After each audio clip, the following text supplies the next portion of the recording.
Hey there, this is Erica from Ever Educating, and this channel is usually teaching tips, tools, ideas, and resources for new college instructors. Today though, as the title says, we're doing my Q4 recap. What goals did I accomplish in 2022? Which ones did I not? What are my goals for 2023? So to begin, this year I had the 22 and 2022, right? So 22 goals in this year. Now, for the most part, I had one major goal, and then the other ones were small goals. Some were distinct, do this. Others were process, do this every month, or progress to this point in your email list, etc. So to begin with, I did accomplish my biggest goal of the year. So in that sense, I'm like, accomplish my goals because I did do this one. This is a private goal, so I'm not going to share it here, but it was a huge aspect of my life that happened actually in Q1. So that was pretty amazing. So all told, I accomplished 9 of my goals. So accomplished completely 9 of my 22. So not bad, almost half of them, which again, considering and include the big one, I was quite content. So some of those that I am willing to share, on this channel, I did polish 5 picture book manuscripts. I actually polished 6, which is pretty exciting. And I have quite a few more written, so that was a big goal accomplished for the year. I attended a writer's conference in the summer, which was an amazing experience, so I accomplished that one too.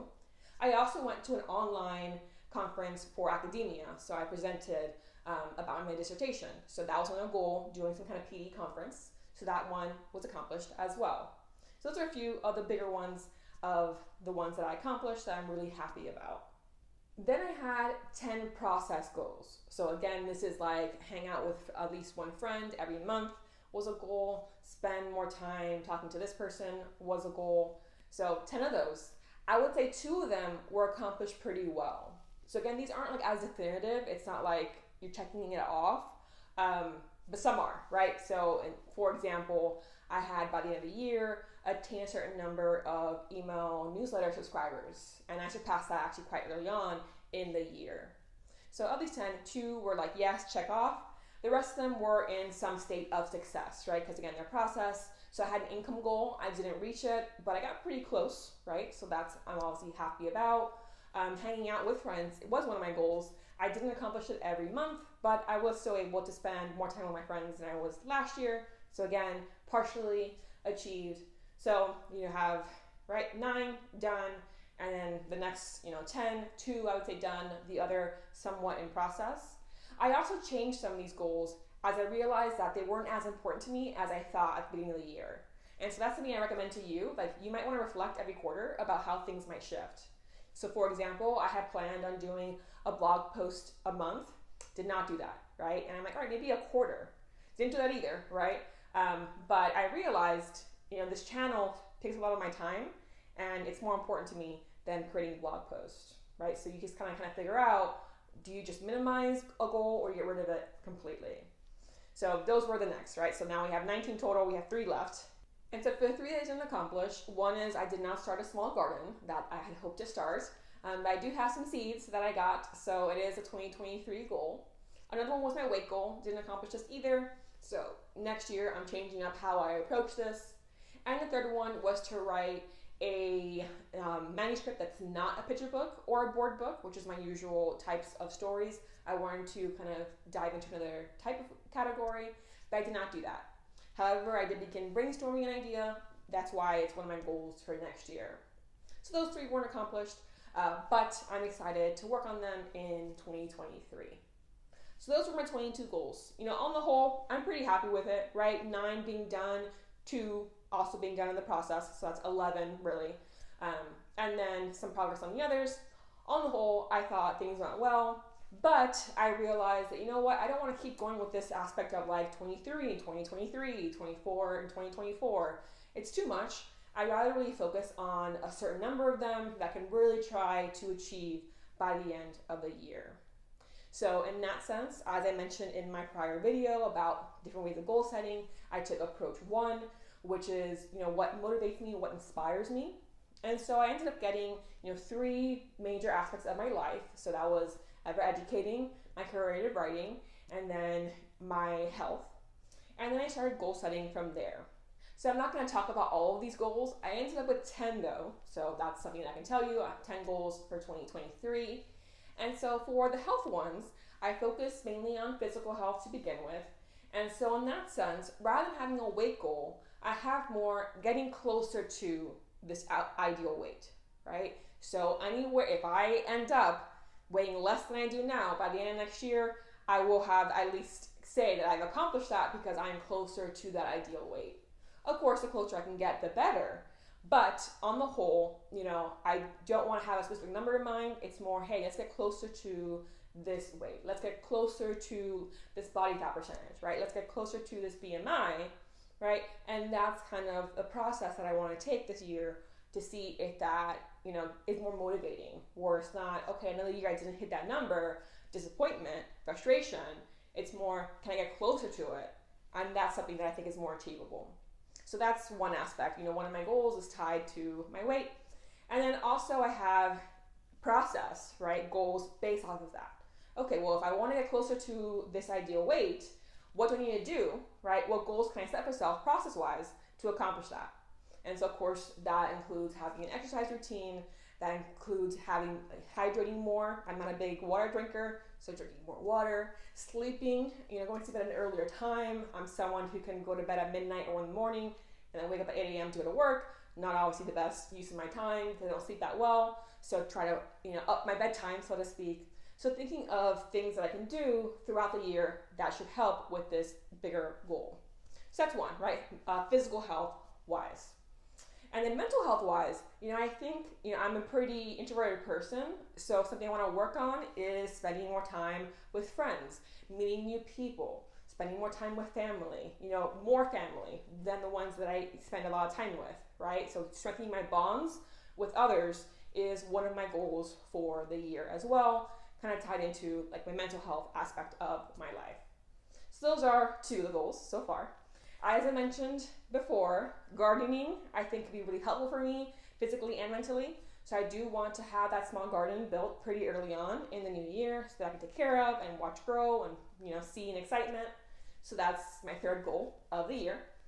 And then shifting into the creative writing aspect of my life, I have 3 goals here as well. And so I ended up getting a mentorship this year, which is absolutely amazing.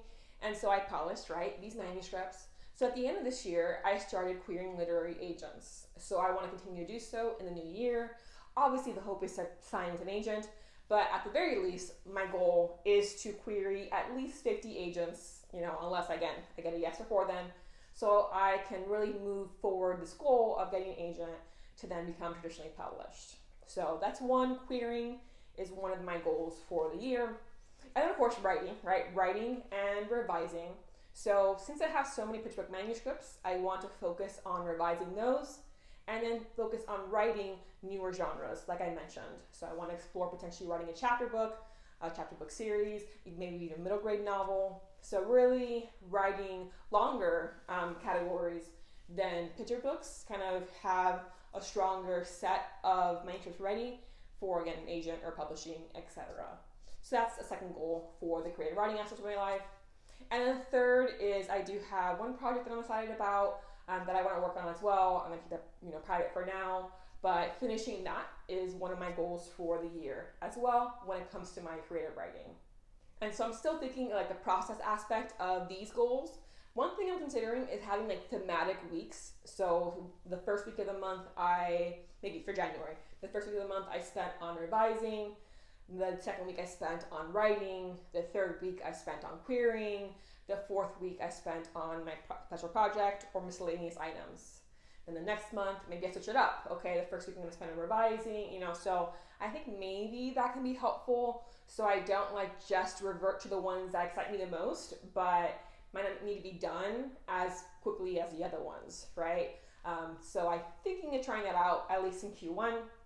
And then as well, I want to make sure that I have a good writing space, atmosphere. So I'm considering where I can set up, where yes, this is where I go to write, this is where I go to type, to brainstorm, to research. So I get into a good rhythm, a good routine for accomplishing these goals. And then the last 3 goals are tied to ever educating. And so, as I said, I had, at the beginning of this year, 12 blog posts was my goal. Then I moved it to 4. and I didn't accomplish that. I think I did 2 or 3. So I do have 4 as my goal for next year as well. The blog isn't as big a part of my life anymore as this channel is, but I do want to keep it, pretty updated. So I'm hoping for quarterly posting. I'm thinking though that I might like batch write them and just schedule them to come out quarterly so that I can accomplish that goal in Q1, even though they come out throughout the year. And in that case, maybe I'm inspired to write extra ones throughout the year, but that's just bonus, right? So 4 posts is my goal for the year. And then, I had these videos, right? So I try to accomplish 1 a week, but that can be hard, especially with, my 9 to 5, my creative writing, physical health, mental health goals, right? The videos sometimes go by the wayside. So I did mention, in my live stream a couple weeks ago, how I plan on making changes to this channel in this new year. And so I'm excited about that. I think it will help with my goal of having as close to a weekly schedule as possible. Because now, since I post on Saturdays in the new year, that means that if I don't manage to record during the week, Saturday morning I can get up, record, edit, and post it for the afternoon. So that should help with, the goal of having 1 a week, as well as, now I'm going to be live streaming some videos as well, taking your questions about your particular situation with teaching or with instructional design or with YouTubing and answering your questions. So that can give me, I don't have a video for this week, I'll just live stream instead and answer a couple of those questions depending on how lengthy they are. So if you're not aware of that because you don't watch my live stream, I'll link the live stream below, as well as the Google form where you can submit your personal situations or questions about, again, teaching, instructional design, or YouTubing. And then finally, I do want to go ahead and, I said, do more live streams. So it's not just that aspect of, do more blog posts, do a video every week, but I do want some of those videos to be live streaming because I do think that personal touch, I have my consult calls that I really enjoy. I like talking one-on-one with people about, what questions they have about their teaching, what questions they have about the ed tech they're going to use, questions about, how they might transition into instructional design from teaching. Like I like having that one-on-one, but I don't have that many of them. So I think potentially having these live streams where I have that personal connection might help with that business goal as well. So doing more live streams is something I'm really excited about trying in a new year as well. So those are my 10 goals, right? So 3 aspects of my life that I focused on, and then it's, I think, 4, 3, and 3. So I'm excited to see how it goes. I will keep doing the recaps every quarter to keep myself accountable on this channel. If you want to share how your goals went for the year, I'd love to hear it and cheer you on. If you have goals for next year that you want to share, that's great too. If you missed my goal setting video though, I will link that below and on the screen now, so you can go ahead and goal set for the new year if you haven't already.